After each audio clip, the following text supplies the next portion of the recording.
So guys, इस video के अंदर सबसे ज्यादा पूछे जाने वाले क्वेश्चन का आंसर मैं देने वाला हूं। ऐसा मैं बिल्कुल नहीं बोलूंगा कि फिजिक्स डायरेक्ट यहां से कर लो, केमिस्ट्री डायरेक्ट यहां से कर लो, ऐसा कुछ भी नहीं। अब अगर आप देखोगे तो पीछे मैंने बहुत सारी चीजें लिखी है जिसमें मैं आप सभी को हर सेक्शन वाइज आपको चीजों की तैयारी कहां से करना चाहिए, जिसके सेम टू सेम क्वेश्चन आगे आने वाले बोर्ड एग्जाम में आपको दिखाई देगा, जिससे आपकी तैयारी अभी से नेक्स्ट लेवल की कर पाओ।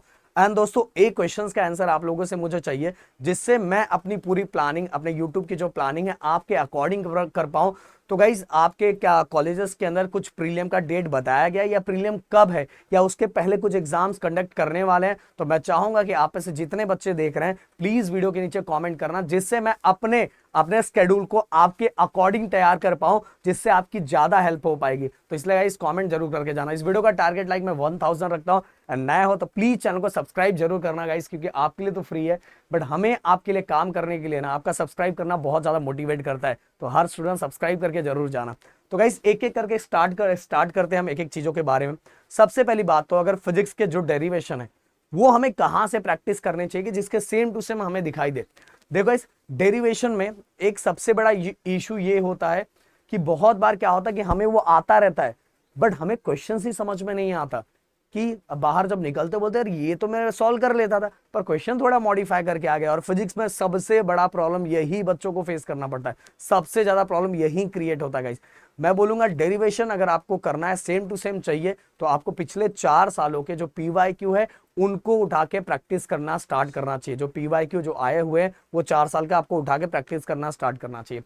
अब न्यूमेरिकल्स की अगर मैं बात करूं तो न्यूमेरिकल्स के लिए गाइस आपके पास सॉल्व न्यूमेरिकल जो आपके टेक्स्ट बुक के अंदर जो सॉल्व न्यूमेरिकल है तो वो करना है। उसके साथ ही गाइस उत्तम करके एक पब्लिकेशन है जिसके न्यूमेरिकल्स में जिसका आप यूज कर सकते हो, जिससे आपकी बहुत ज्यादा हेल्प होगी बोर्ड एग्जाम के टाइम। अब बोलोगे सर कि सर प्रमोशन कर रहा हूं, मैं कोई प्रमोशन नहीं कर रहा हूं, कोई डिस्क्रिप्शन में लिंक नहीं दे रहा हूं, मैं कोई नहीं बोल रहा हूं कि आप खरीदो, आपको जहां से भी जुगाड़ हो जाए वहां से ले लो और अपना काम करना स्टार्ट करो गाइस। बिल्कुल मैं ये नहीं बोल रहा हूं कि आप ये कर लो वो कर लो, बिल्कुल नहीं गाइस। बस मुझे इतने सालों में जो चीजें मैंने देखी है वो आपके सामने रख रहा हूं जिससे आपकी हेल्प हो पाए। तो न्यूमेरिकल्स के लिए गाइस वो, और साथ में देखो 10th स्टैंडर्ड के अंदर आपने नॉनी 21 यूज किया था। नॉनी 21 12th के अंदर उतना ज्यादा अच्छा तो नहीं है मेरे रिव्यू के अकॉर्डिंग। हाँ, आप यहाँ न्यूमेरिकल्स के लिए उसकी हेल्प ले सकते हो क्योंकि उसके अंदर 1 मार्क्स 2 मार्क्स एंड 3 मार्क्स के न्यूमेरिकल सेपरेट किए हुए हैं, जिससे आपको आइडेंटिफाई करने की जरूरत नहीं पड़ेगी कि कौन से न्यूमेरिकल 3 मार्क्स के, कौन से न्यूमेरिकल 2 मार्क्स के, कौन से न्यूमेरिकल 1 मार्क्स के। तो डायरेक्ट उसको लेके आप सॉल्व करना स्टार्ट कर सकते हो क्योंकि उसमें न्यूमेरिकल्स को अलग अलग किया है। तो उत्तम भी यूज कर सकते हो या नॉनीट का 21 न्यूमेरिकल्स के लिए यूज कर सकते हो, ज्यादा बेटर न्यूमेरिकल्स के लिए। उत्तम तो बाकी सबके लिए 12th के लिए सबसे बेटर है गाइस। अब एमसीक्यू या 1 मार्क्स के जो वेरी शॉर्ट आंसर के जो क्वेश्चंस आते हैं उनकी हम बात करेंगे कि वो कहां से करना चाहिए। देखो गाइस, मैं आपको बताना चाहूंगा कि पिछले अभी इस साल तो अभी तक बोर्ड ने ऐसा कुछ किया नहीं है, पिछले कई 3-4 सालों से, मतलब 2-3 सालों से बोर्ड क्वेश्चन बैंक रिलीज करता है। वो क्वेश्चन बैंक आपको नेट पे से आराम से मिल जाएगा, अगर नहीं मिलता तो कमेंट बॉक्स में लिखना, हम लोग डाउनलोड करके हम लोग अपने ऐप पे लगा देंगे या तो कहीं ना कहीं से करके आपको भिजवा देंगे, बट अगर आप लोग का ज्यादा मांग होगा तो एमसीक्यू या 1 मार्क्स से जो वेरी शॉर्ट आंसर आते हैं ये आप जो बोर्ड ने क्वेश्चन बैंक रिलीज किया था उसका निकाल कर प्रैक्टिस कर सकते हो, जिससे गाइस अगर थोड़ा बहुत चेंजेस भी होगा तो भी आप सॉल्व कर लोगे। तो इसीलिए एमसीक्यू और 1 मार्क्स के लिए आपको क्या करना चाहिए, जो क्वेश्चन बैंक पिछले कई सालों में बोर्ड ने खुद रिलीज किया था उसकी हेल्प लेनी चाहिए। इसके बाद गाइस आप में से बहुत सारे बच्चों का क्वेश्चन ये होगा कि सर अगर मैं बस ओनली टेक्सचुअल क्वेश्चन करूं तो क्या मेरी हेल्प हो पाएगी? देखो इस आप कितने परसेंट के बारे में सोच रहे हो सबसे बड़ा मैटर वो करता है। बट फिजिक्स में ओनली टेक्सचुअल क्वेश्चन पे अगर आप डिपेंडेंट रहोगे तो कभी कभार बहुत बड़ा धोखा मिल जाता है। टेक्सचुअल क्वेश्चन में देखो सबसे पहली बात मैं न्यूमेरिकल्स की कर लेता हूं। वहां वो बहुत सारे न्यूमेरिकल्स ऐसे होते हैं जो आपके काम के नहीं होते, क्योंकि जनरली आपके जो न्यूमेरिकल्स होते हैं 1 मार्क्स 2 मार्क्स एंड 3 मार्क्स के न्यूमेरिकल मोस्टली पूछे जाते हैं। 4 मार्क्स में जो क्वेश्चंस होते हैं वो 2 मार्क्स में स्प्लिट हो जाते हैं। तो सबसे बड़ा जो न्यूमेरिकल्स होता है वो 3 मार्क्स के न्यूमेरिकल होते हैं। इसीलिए बहुत सारे बच्चों को वहां समझ ही नहीं आता, वो आइडेंटिफाई नहीं कर पाते कि टेक्सचुअल क्वेश्चन में जो न्यूमेरिकल्स दिए वो 3 मार्क्स से कौन से, 2 मार्क्स से कौन से, 1 मार्क्स से कौन से, या तो उससे ज्यादा मार्क्स के दिए जो आपके एग्जाम में आने वाले दिए।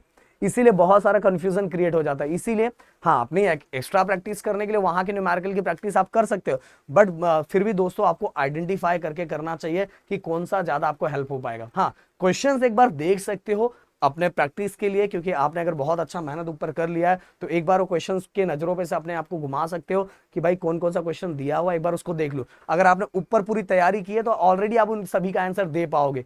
बट दोस्तों ओनली उस पर डिपेंडेंट रहना ये फिजिक्स के लिए बहुत ज्यादा गलत है, बिल्कुल गलत है।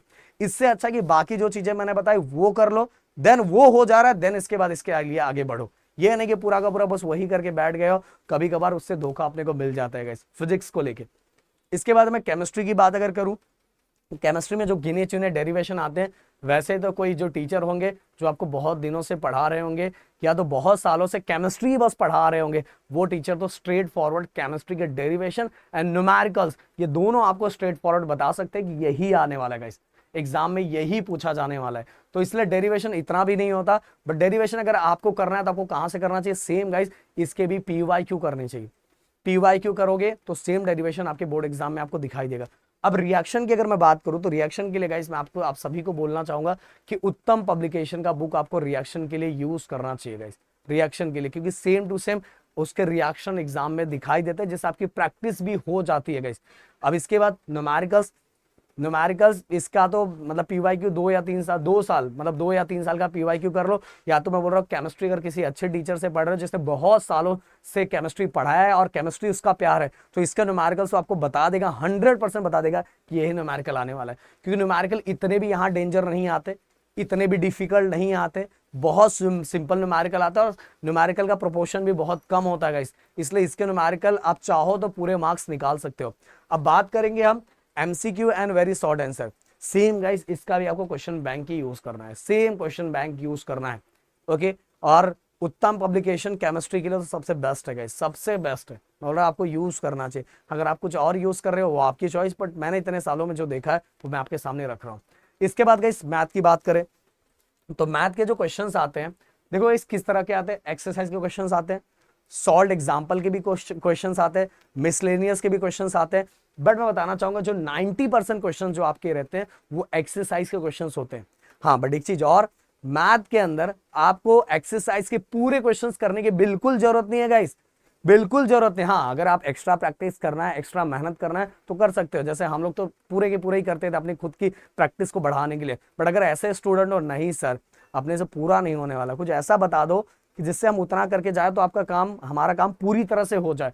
तो गाइस सबसे बड़ी बात, एक्सरसाइज के क्वेश्चंस पूरे करने की जरूरत नहीं है, आप क्वेश्चंस को आइडेंटिफिकेशन करना बहुत जरूरी है कि कौन सा एक ऐसा क्वेश्चन अगर ये मैंने कर लिया तो इसके अलावा कोई भी क्वेश्चन आएगा तो मैं आराम से सॉल्व कर लूंगा। ऐसे क्वेश्चंस का आइडेंटिफिकेशन करना बहुत ज्यादा जरूरी है, इसीलिए एक्सरसाइज का क्वेश्चंस आपको सबसे पहले करना चाहिए, क्योंकि 90% क्वेश्चंस बोर्ड एग्जाम में एक्सरसाइज क्वेश्चन से पूछे जाते हैं और 10% ये दोनों से पूछा जाता है। इसके अलावा गाइस थ्योरम भी, इन सभी को मिला के थ्योरम भी 14 मार्क्स का पूछा जाता है, 14 मार्क्स का। और थ्योरम के लिए तो मैंने बता दिया प्रदीप गिरी अपडेट जो हमारा फर्स्ट स्टैंडर्ड के लिए लाइव लेक्चर हमारे उसी पे होते हैं, तो उस पे हमारा राहुल सर ने पिछले साल एक वीडियो दो वीडियो है थ्योरम के, वो वीडियो देख लो। उसके अलावा कुछ नहीं आएगा, कुछ भी नहीं आएगा, बस 2 वीडियो आपके लिए काफी है गाइस, वो थ्योरम के लिए आपके 14 मार्क्स फिक्स हो जाएंगे। अब इसके बाद मैं बात करता हूँ बायो। बायो के अंदर गाइस टेक्सचुअल क्वेश्चन आप कर सकते हो, PYQ कर सकते हो, और डायग्राम, डायग्राम मोस्ट इंपॉर्टेंट होता है बायो का, ओके। डायग्राम को जितनी प्रैक्टिस कर सकते हो, डायग्राम को एक स्टोरी फॉर्मेट में समझो और उसको लिखने की हैबिट डालो।